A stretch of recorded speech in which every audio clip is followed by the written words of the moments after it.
All right. We love stories with clean endings. Train hard, make the team, win the medal, become the version of yourself you've been chasing. But real life doesn't usually work that way. Today's guest spent years chasing the highest level of sport, building his identity, his discipline, and his sense of worth around a single outcome. From the outside, it looked focused, impressive, controlled. But underneath, there were cracks forming. Pressure without pause, identity without space, and struggles no one could see. This is a conversation about what happens when the path you've trained for ends or stops fitting, and the courage it takes to start again. Not just professionally, but personally. About losing an identity, confronting what you've been using to cope, and choosing to build a healthier version of yourself from the ground up. This is the best mistake Freddie Woodward ever made.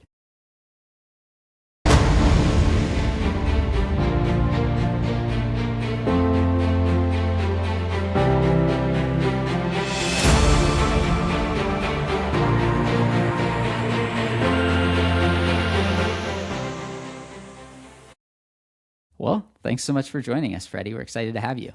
My pleasure. Thank you, Jordan. Very cool. And tell our listeners, are you calling in from Mexico again? Yes. Playa del Carmen on the Riviera Maya, as they call it. So, So jealous. With wind chill over the weekend here in Jersey, it was negative 16. So I'd much rather be in Mexico right now. Yeah, you've had a crazy time recently, no? Yeah, it's the wind is intense.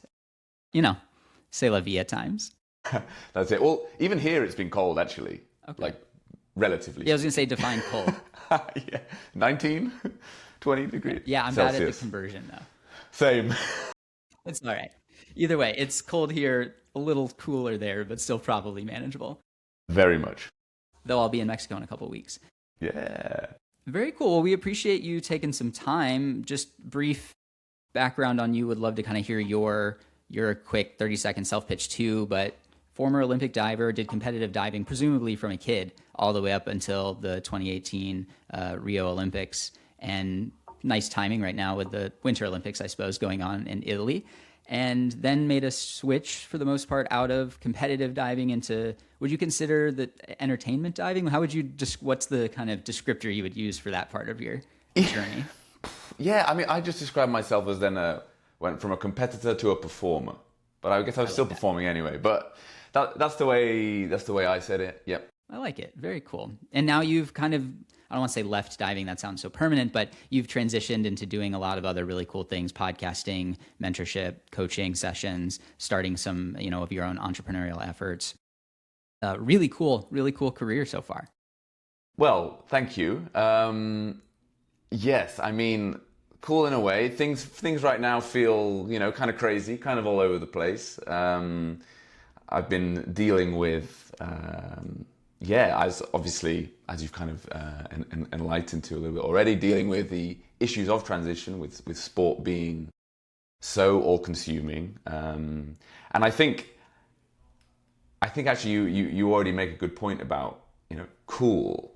I think that's also something that I got stuck to and latched onto. It's like, oh, well, Freddie the diver, oh, that's cool. He's cool. Oh, well, I stopped diving, but then I went straight into doing shows for All Caribbean on cruise ships and high diving on boats. That's cool. Wow, that's, and I think I kind of made my own cool prison for a while. I was very worried about what other people would think about me. And that's something as well that also with dealing with identity loss, I've also been trying to wave goodbye to my ego in that sense, which is pretty hard, but that's been a challenge I've been trying to take on. Yes, it is. What made you first transition out of competitive diving? I mean, presumably that was something you were very locked in on, and what kind of moment, event, thought, what led you to go, hey, I want to kind of transition out of this into something else? For me, it was the really, in its essence, was so I competed in the 2016 Olympic Games. Sorry. I retired in 2018. Got it. Good call. And originally I was supposed, I promised I had a bit of a post-Olympic wobble, like almost all athletes do. It's like, yeah, wait, imagine. that was it? And now what? Like that was the whole point. And now wait, what? It's this really kind of funny thing. Even, not just for like Olympic gold medal winners, which is even more ironic, but, even for me, where I finished up. But so I was like, but my coach was like, give me 4 more years. Just give me 4 more years. And I thought, okay, Tokyo. All right, 2020. Okay, fair enough. And then I went like super hardcore and got loads of injuries because I was trying to get a lot stronger, because I felt like that was the biggest gap between me and the best was strength. But I just went like too hard, destroyed my knees, and then just ended up like not really making any progress. And I just, even though what I was doing was, let's say, cool, I just felt like I was just stuck in my small world still. And like all I'd ever known was the same thing. And I was still in the same city, which was Sheffield in the UK, with the same coach who I loved. It was like, wait a minute, like this feels flat. And at that point, I realized that I wasn't prepared to give what it would take for the slim chance of attaining the goal that would be, say, the next level, which would say Olympic medal. I just thought, I don't think I want to commit to what that would take for the slim chance of that coming off at this stage. Like, actually, like, I made it to the Olympics, which was, for a person with a lot of self-doubt, something that I actually struggled to envisage happening anyway. And it did happen. So it's like, oh, so, do I actually wanted to be this multidimensional person. And so I actually thought, yeah, I'm not prepared anymore. So I threw the towel in. I know you talked, obviously, a big part of your identity at the time was diving. Was that something that up through life to that point had been a big identity, or did you have kind of other feelings as a kid? I'm curious if that was kind of life goal from day one, or, something that developed as you got higher and higher in the competitive world. So I almost immediately became Freddie the diver. So I started at 7 or 8, so very young. And also, in a way, I was lucky to get into diving in the way I did, but also it was very intense from the beginning. So I was talent spotted. And I was useless at ball sports at that stage. Like, I had some like weird coordination issues as a kid. It kind of corrected itself slightly, like a few years later, but like at that stage, like, man, watch me trying to kick like a football or soccer ball. So I was interested in gymnastics, and then I got talent spotted for diving. I was like, oh, well, that sounds kind of cool. And I was just very, very immediately like, yes, I'm going to do this. So I think I was a driven child. Like, I think I wanted to find something to lock into. Prior to that, there hadn't been anything. I tried a few things, but nothing. I mean, I'm 7, right? So that's not that much opportunity. But I tried a few things, and it was very like recreational. But then this diving thing came along, and obviously immediately they were like, they being Sheffield Diving and the kind of UK sport program, getting young children into diving. It was like, you're here because we're trying to build Olympians. It wasn't like, come try diving, this will be fun. It was, okay, this is the pathway. And I think I liked that. And I didn't sit down philosophically and analyze it and whatever. I was just like, yes, okay, I'm in. I want to get through the first level of testing. And right. And I just locked in. And then obviously, because it's this kind of niche sport, and I think by 11, I'd already done my first junior international competition. So Freddie the diver, and the guy doing backflips in the playground, and like, well, so it's just like, and in a way it was great. And obviously at family events or anything like that, even like, so I got an older brother, and it was like, people would be like, so which one's the diver? And I mean, my brother took that incredibly well, to be fair, but I think, yeah, so it was very much, that was just it. That was me, Freddie the diver from a young age.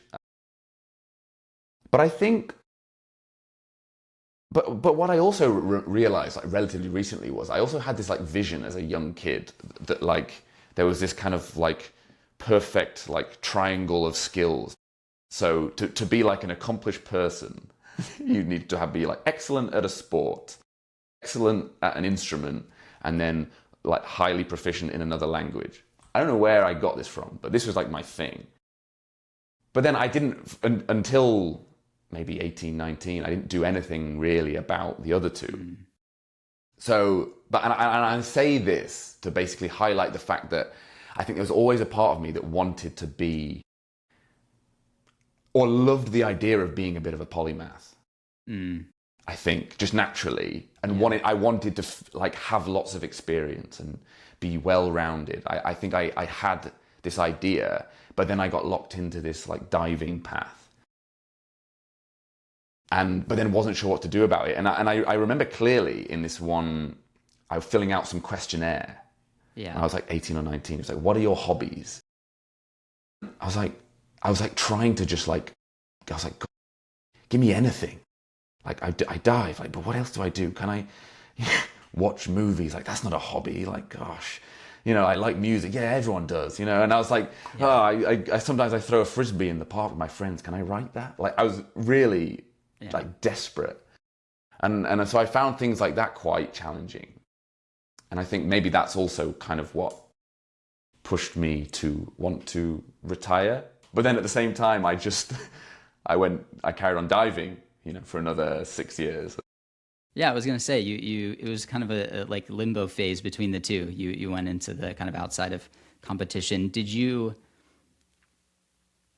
coming out of competitive diving, what identity, I don't want to say identity crisis, but like what had to happen in your brain to be like, okay, I'm ready to move on? Or were you not ready at the time and it was just hey, I think this is what I need to do. Let me take a leap and see how it goes. So I think for me, that was actually way easier in 2018. So going from competitive diving into like performing, it was way easier because I already had this, like a friend of mine she'd done a contract with Royal Caribbean. And I'd never really thought about doing shows before. Like the reason I got into diving was to compete and try and go to the Olympics. It wasn't to be in Cirque du Soleil. But for some people, that is a big dream. But it wasn't really mine. But then I had a friend do it, and she was like, "I think you'd love it," because I did like dancing, and there was an element of me that was a bit of a showman. I'd done some public speaking, I'd done some commentary, and that it's a performance in a way, right? And I liked that, and I had been doing some dancing, like salsa dancing, stuff like that at this stage, just for fun. And so I think I did start to like recognize this performer in me, and she saw that. It's like, I think you'd like it. And I kind of knew already before stopping that I was going to apply for this job with Royal Caribbean. So I like had that, and I was saying, well, I went to the Olympics, so I'm pretty sure I'll be able to get this contract.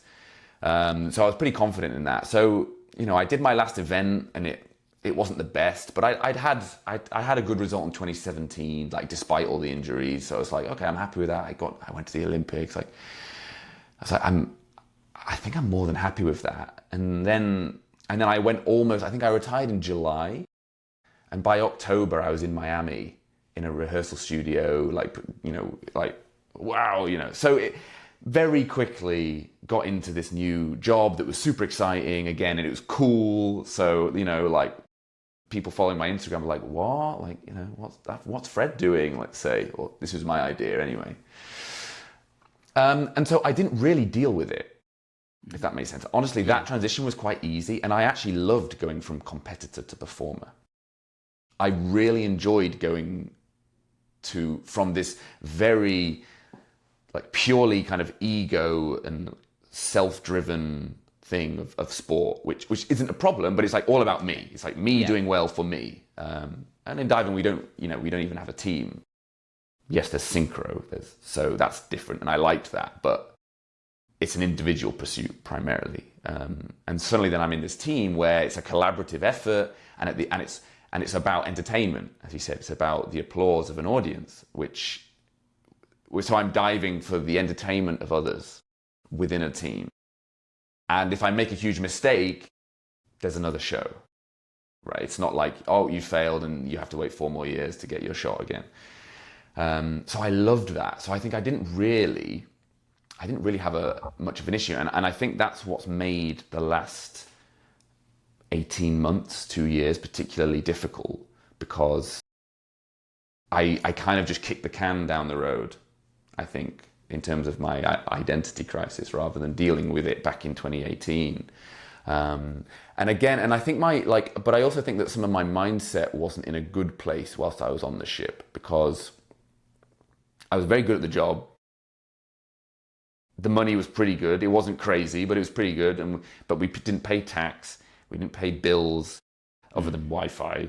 So, you could save a lot. So, and I met my partner, Chica, which was incredible. And so, we were in between contracts. We did a lot of traveling because we were relatively cash rich in terms of like our expenses. Yeah. So, I had this good lifestyle. I liked the job. Like, it was like, oh, this is good. And I kind of just, I think, and also because I'd made it to the Olympics, and in my head it was like, oh, well, that's my big check, and now I'm just kind of, That's gonna be tough. Yeah, and I really just let myself like ride that down, and I think, I think there's a few other things that are responsible for that as well. Like, I think, for example, I genuinely believe that like pornography use actually like contributed to like my goals and stuff shrinking, but basically I just got comfortable. So I knew there was, in the back of my mind, there was a little bit of chatter that was like, Freddie, what are your skills? Like, what are your skills? What can you actually do other than dive? And, do some shimmies on a stage. But most of the time I chose to ignore it. What made you stop ignoring it eventually after those 6 years on the ships? Quit porn. Okay. What spawned that? Or we can talk in a second, but I'm curious of where that piece came in development amongst the others. But feel free to. Yes, well, so I say that because like I think that's really important. Like, I think that was one of the things that allowed me to step back and start to like actually tap into a bit more self-confidence again. So I'd basically been trying to quit for years, on and off, and failed. Just, I'd make it like 2 or 3 weeks and then just fall back in. And I had some, and there were some big moments of like, I remember watching a documentary once about like the porn industry in Miami and how like young girls were getting recruited into it. And it was just like, oh man, do I really want to be like supporting this? Like, no, I don't. So I was like very determined. I'm quitting.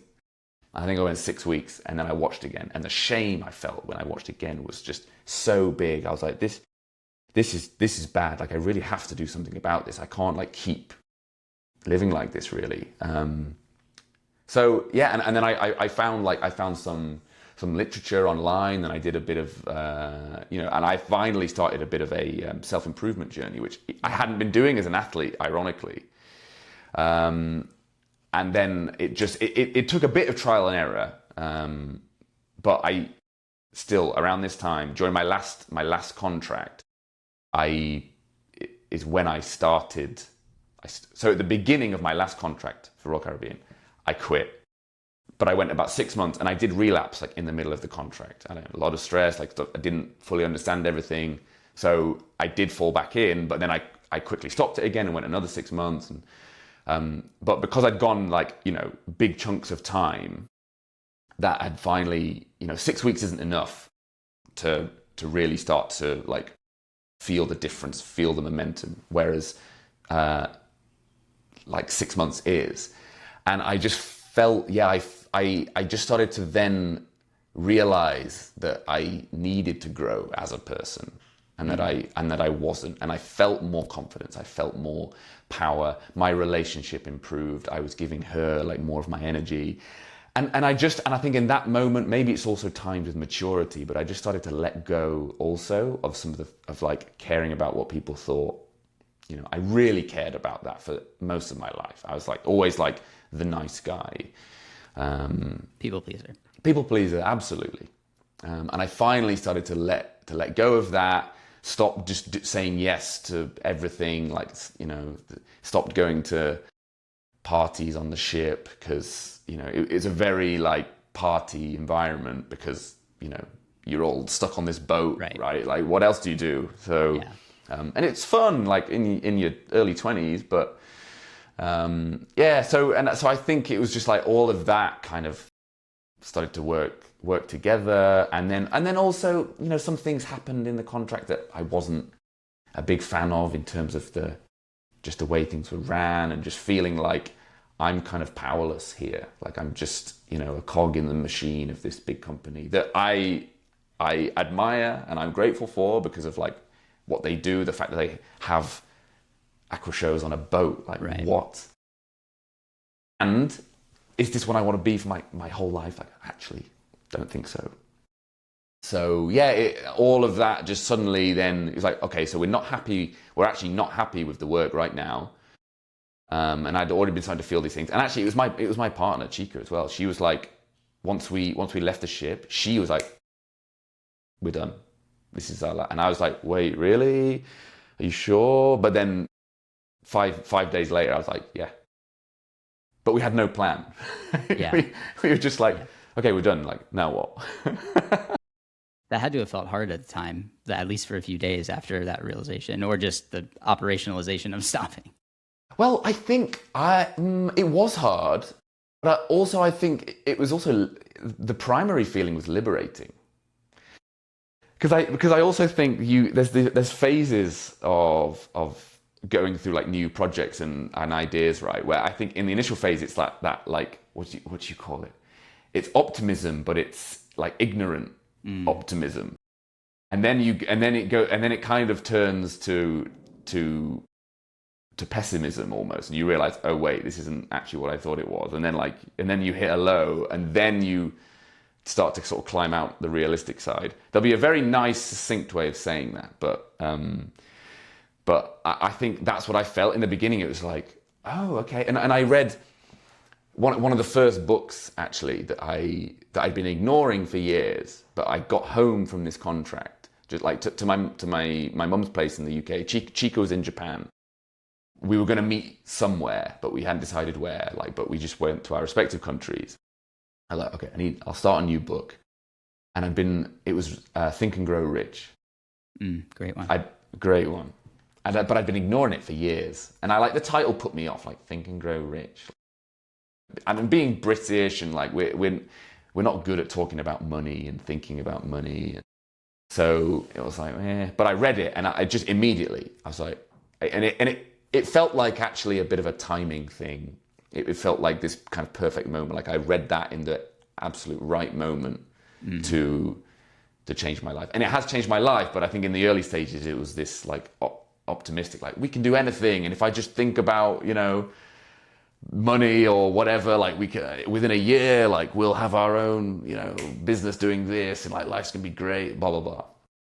Yeah, it's always so interesting that you can get the same information different times of your life and will lead to different receptions in your own kind of identity about it. It blows my mind. It blows my mind. I think like it, and I think, well, what have I missed? You know, like what really powerful stuff have I missed that was like right there?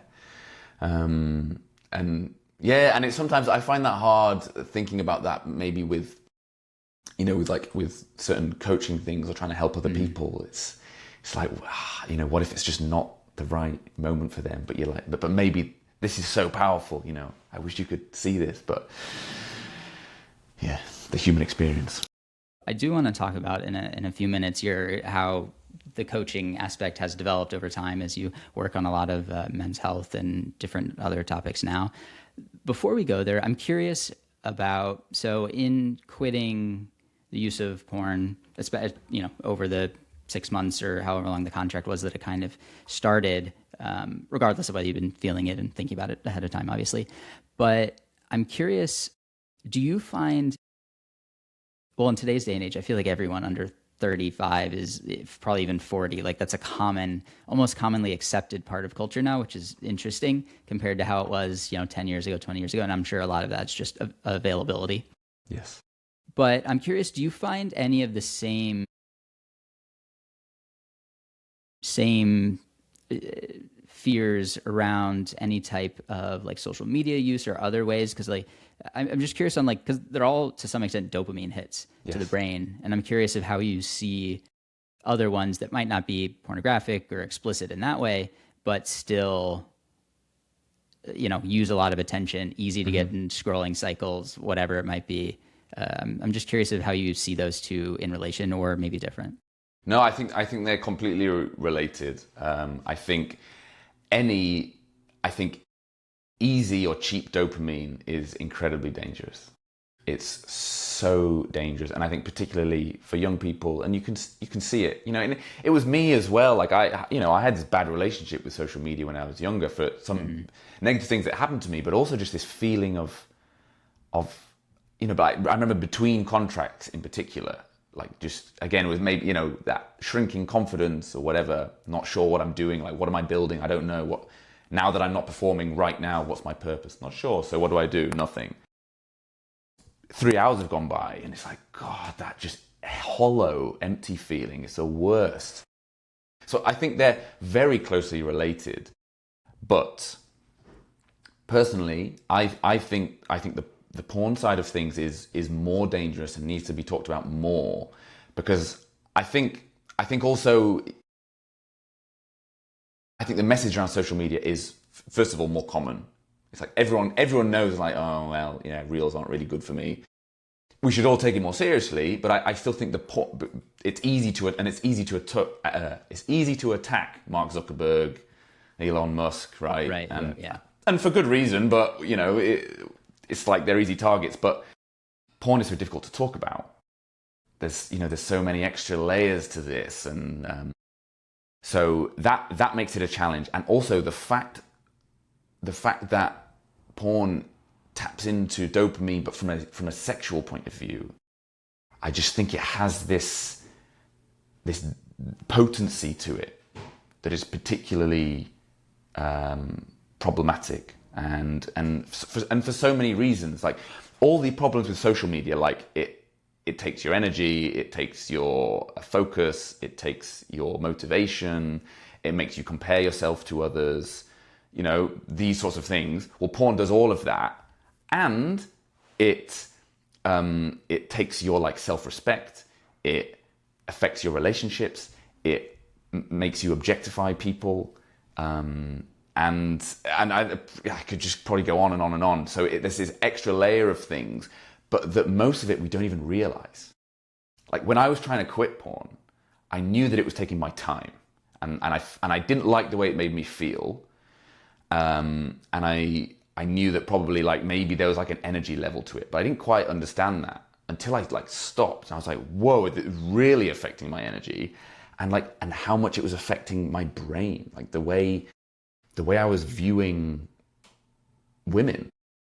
You know, it just like trains you to objectify people immediately without you even realizing. And I didn't think I had an issue with women. Like I'd had female friends, like I'd always managed to have relationships. So I wasn't like an obvious, like, you know, case study for, you know, the damages of it. But then when I stopped, I actually saw like how subtle but insidious it is. And I think like that's one of the big messages I wanna kind of, that I'm trying to put out there, because I just think, you know, and this is the final point I'll make on the difference. Social media, problematic, but lots of very positive elements to it. You know, it's Absolutely. You've got freedom of creativity. Now distribution, it has become democratized. The positive messages can be spread, not just bad ones. Like all these things, the amount of like, you know, campaigns and things that have been able to be achieved through social media, wonderful. And of course, lots of issues as well. But there is this very positive side that shouldn't be ignored. Now, people will argue with me here, but to me, there is zero positive side of porn. Zero. Like there's not one. And some people are like, oh well, yeah, but it's pleasure. Yeah, but like it's empty pleasure. It's, you know, and pleasure doesn't equal enjoyment. pleasure doesn't equal fulfillment. Like, so what are we really deciding is a good thing? And education. Well, maybe there's a handful of videos that are purely based on education, but again, like we're not like, let's be real here. And yeah, so it's actually educating us in a bad way. Mm. It's not. And again, if it was just magazines, if we're just talking about magazines or like a handful of DVDs from the 70s, that's one thing. But we're talking about like 500,000 pieces of content that get uploaded every day or something insane. Right. And the most visited websites on the internet. So it's, to me, there is zero, porn offers zero value to our society. Zero. Again, like junk food, highly addictive. But if you're starving on an island and someone gives you fries, it will keep you alive. Yeah. But porn offers nothing. There's no social element to it. It's all private. There's just, this is why it's so, I believe it's so negative. How do you feel on the side of, well, two questions. First one being, we see the younger generations now starting like drinking rates going way down and different other things, different healthier habits, which is funny as they become more in tune with social media, but it's good. I mean, from my perspective, I don't drink and I think it gives a level of clarity. But I'm curious, do you see the use or embrace of pornography to be getting worse, better, staying the same as you start your coaching, you're working with a lot of people? I'm just curious of like the younger generations compared to maybe the millennials or even those a little bit older. I think there's a movement, well, that's been building for a while. I think there's a movement against it. Thanks to like NoFap and communities like that. They're the most kind of popular ones. I think thanks to movements like that and Reddit, like there's a growing community of people who are against it, and to men who have actively spoken out to say like, look, I was there and now I'm here, and like this is the difference, by the way. Because that was one of the other problems. People have tried to do the tests against like the negative effects of porn, like what actually is it? But there was no control group. So it's like this huge societal level experiment that we were all just a part of without realizing, almost. So that's been one of the problems about it. But I think really it's getting worse. I think you've got like the camp that's growing slightly, that's like, no, like it's really bad, like be careful. Yeah. But then you've got everyone else that's just like kind of unaware, and maybe a lot of people just think it's normal, and things are getting worse and worse for them because it's a negative compounding effect. So like, you watch your first porn video and like nothing really changes. But 15 years later, you're watching like stuff that you shouldn't be watching, but you stopped questioning it because it's a day by day thing. But then you continue that down, like, okay, at 15 years you're here, well, where are you going to be in another 5 years? Where are you going to be in 10 years? Like, what are you going to be doing at that stage? And like, that's scary. And also with the way things are going in terms of technology, with AI generated stuff, like online, like relationships with AI agents, with like virtual reality.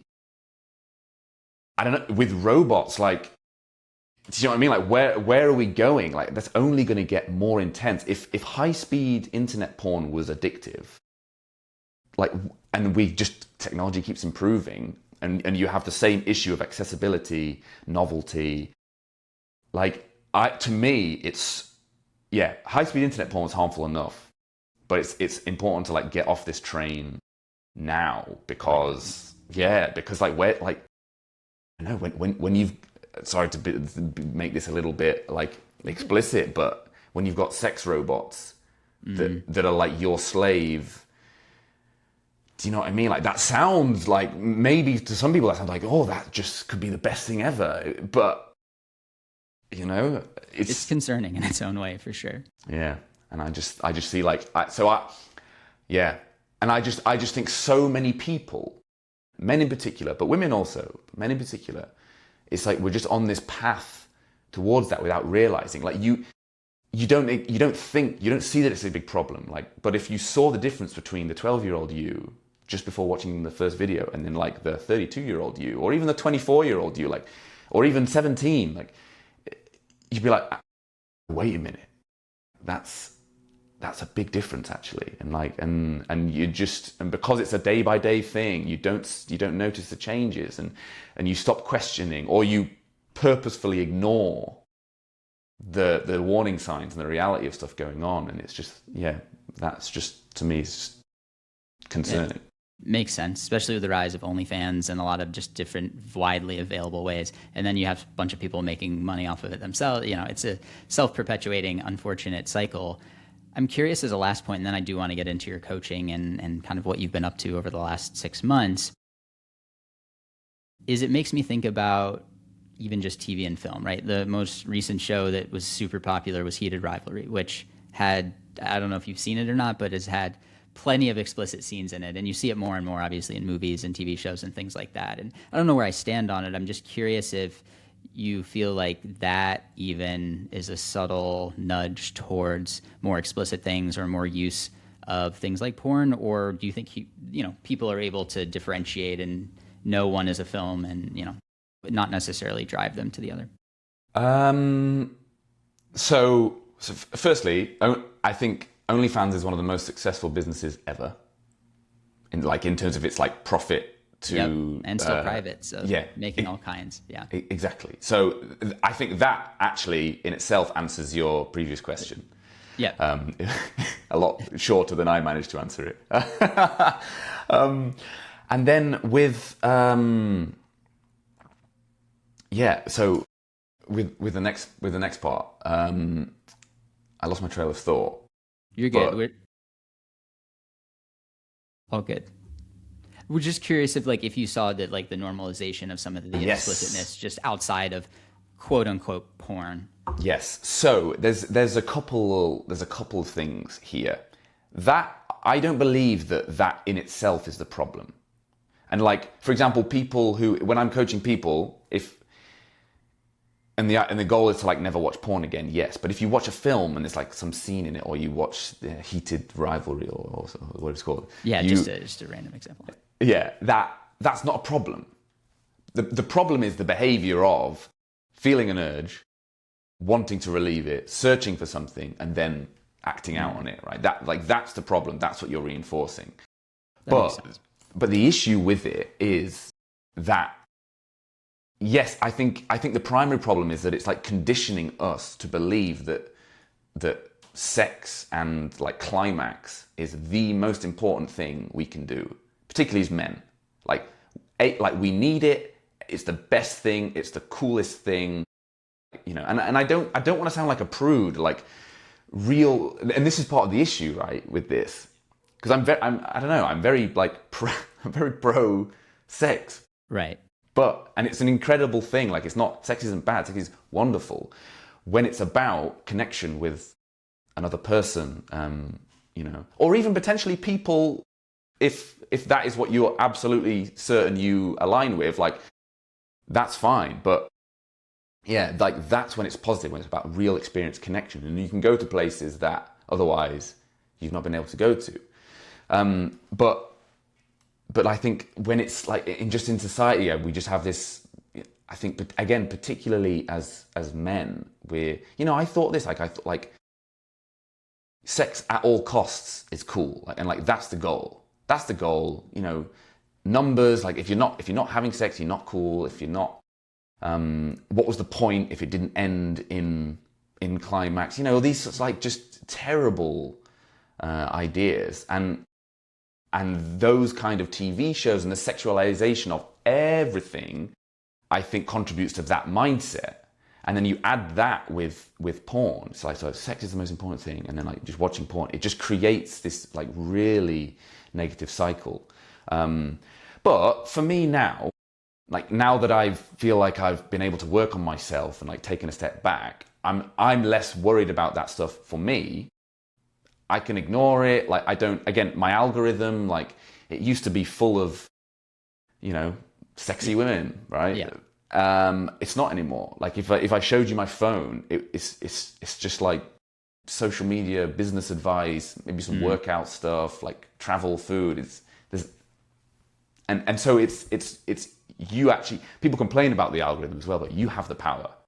Yes, the algorithm is a thing, but actually you're telling it what you want.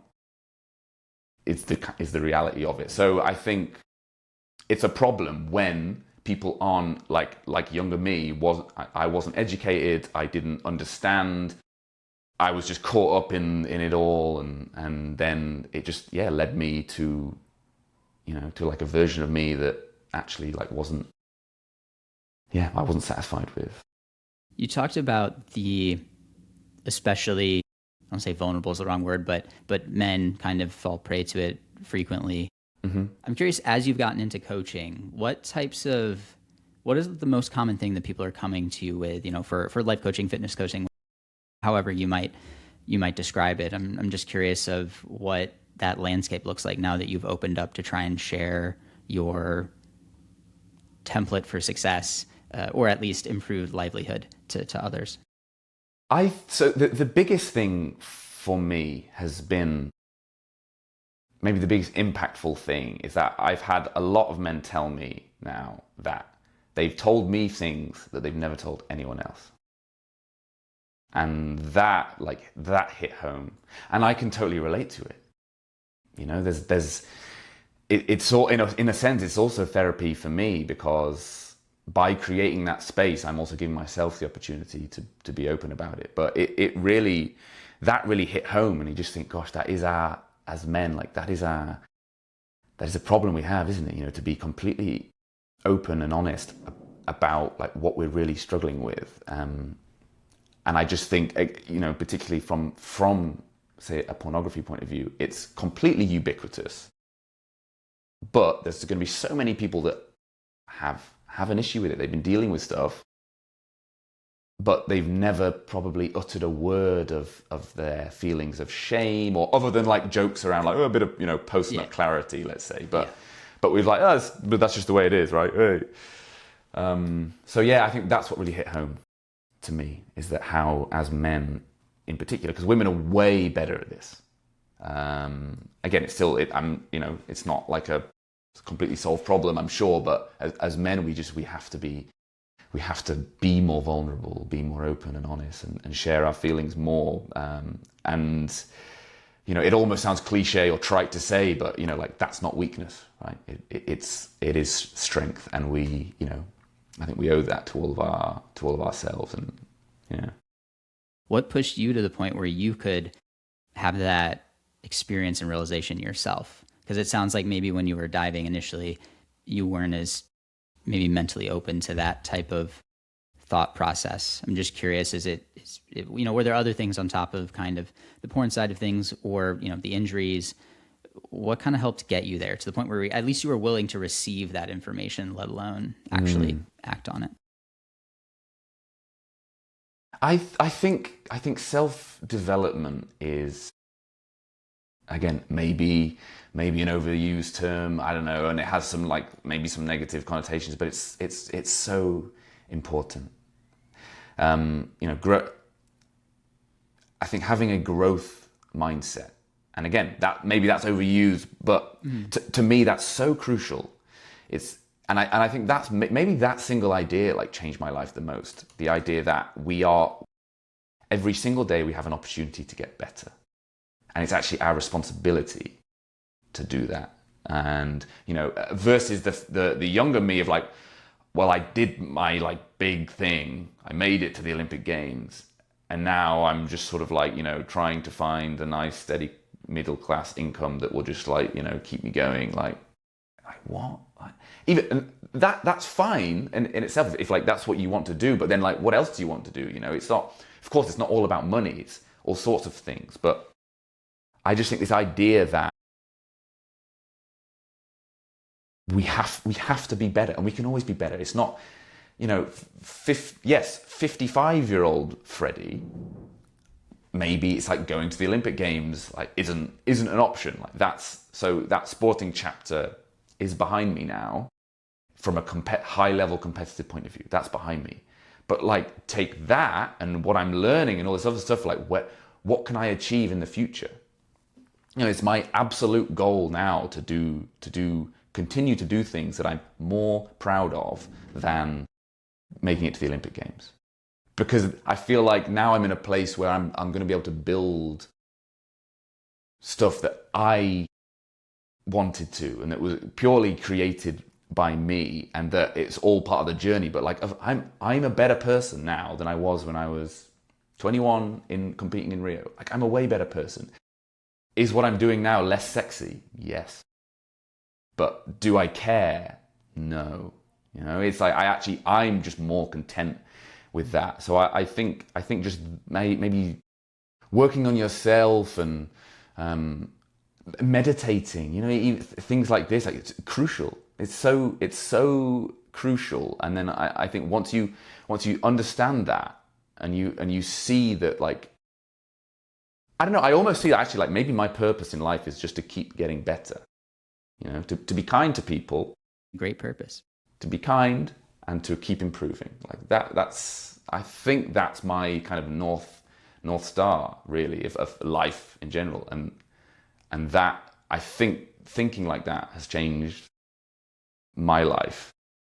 And now, you know, so now, yes, it's pretty cringe and awkward, me talking about, you know, porn addiction and my issues with that online.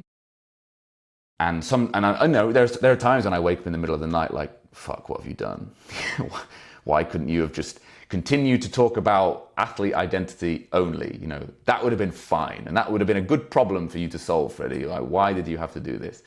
But then I get messages from guys saying, or I have calls and conversations, and they say like, yeah, thank you so much for creating this space, because I was so lost, and then just hearing your story and like talking to you about this has changed everything, and now I feel free again. It's like, so having those conversations, like that's the point. This is all worth it. You know, what would I choose, that, or like to not do it because I'm embarrassed about what a school friend thinks about me? You know, it's like, when you look at it like that, it just seems irrelevant, but it's still difficult. Final question two questions, but this will be in the final substantial one, is a lot of transitions, a lot of self-development, a lot of reflection you've gone through over your almost 30 years-ish, or over 30 years. I can't remember exactly how old you are. So we'll say around 30. Yeah, 30 years old, baby. Okay, perfect. Then I was spot on. Curious, of all of those transitions, of all of those moments, I'd be remiss if not asking, just based on the title of the show, what do you feel like was kind of the best thing that felt really scary, or like maybe you had made the wrong call at the moment, that has put you on this path to a renewed sense of self, a more comfortable identity, learning mindset, all of that stuff? I know it's a hard question, so I save it for the end. It is a hard question, and there's a couple of options to... You can have more than one. I'll allow it. To be able to answer this. I mean, in some sense, one of the most obvious ones to me is like my you know, porn addiction story. Mm-hmm. Because the whole journey of really trying to stop started from pictures and videos of me getting leaked online. Now, that, in the moment, was the worst thing that's ever happened to me, like, by a country mile. Checks out that would be tough. I don't mean to laugh or minimize it, but that's I can't even imagine. That's got to be tough. And it was also, you know, it's like, yes, that, but it was also just you know, the idea of people seeing that stuff online, like, that's horrible. But it was also just a reflection of my behavior that had led to that. Mm. You know, it's like, that was like so painful. So that made me feel terrible, and because it was a younger version of me, I also like held on to it. Like, I couldn't let those things go, and I kept trying to hide rather than face up to it. But now, eight years or so later, I've stopped it for good, and then I've even come to a place where I'm now talking about it and helping others stop. And so, you know, and we're only at the beginning of that, but I can already see the sort of the possibilities here, and the potential trajectory. And I kind of love the almost, I don't know, stoic advice maybe, that where you don't know whether anything is going to be good or bad, really, almost forever, right? because you don't know. Yeah, maybe like this, you would get the winning lottery ticket, you win the lottery, but then 2 years later you're in debt, you got no money, and you did stupid stuff, and let's just say, so like, oh, actually maybe that was a bad thing that I won the lottery. So you don't really know those things until it all kind of plays out. And so it was very difficult for me to imagine that pictures and videos of me getting leaked online could ever be a good thing in that moment. But now the fact that I'm able to like see the value in that now is so almost rewarding. It's yeah, and in terms of a sense of like self-forgiveness, which is crucial, like that, the power of that is enormous. Yeah, and then again, and I just think also like some of the mistakes I made in my diving career about like being too hard on myself and not having enough confidence in myself, and then allowing myself to believe that I'd hit my peak. So it's like now I see why a growth mindset is also so important. So I think maybe that's the other side to it. Maybe, I don't know, maybe if I'd have just like read a book at 14 that was like, growth mindset is important, like maybe I'd be this like superpower version of me right now, but I wouldn't have the perspective that I have now, which maybe there's value in that also. So yeah, I'm a firm believer in if I could go back and change anything, I wouldn't, just because you get the story and the journey. And we really appreciate how open you've been in talking about so many different cool topics. If our listeners want to get in touch with you or are interested in your coaching programs, what's the best way to do that? The best way would probably be to go to my Instagram, Freddie with an IE _ Woodward. You can DM me. There's also links and stuff on there. I am on other platforms as well, but Instagram is the base. Amazing. Yeah. And we'll obviously link you in this podcast. So if anyone is listening to it or seeing a clip of it, you'll have an easy access to Freddie. Well, thank you so much for joining us. Wonderful conversation. Appreciate the willingness to be open and talk about what, are important topics, some of them heavier than others. But we can't thank you enough. It's been great. I think I've learned things, and hopefully there's a lot of takeaways for those listening as well. Thank you for giving me the space, Jordan. I really appreciate it. Absolutely.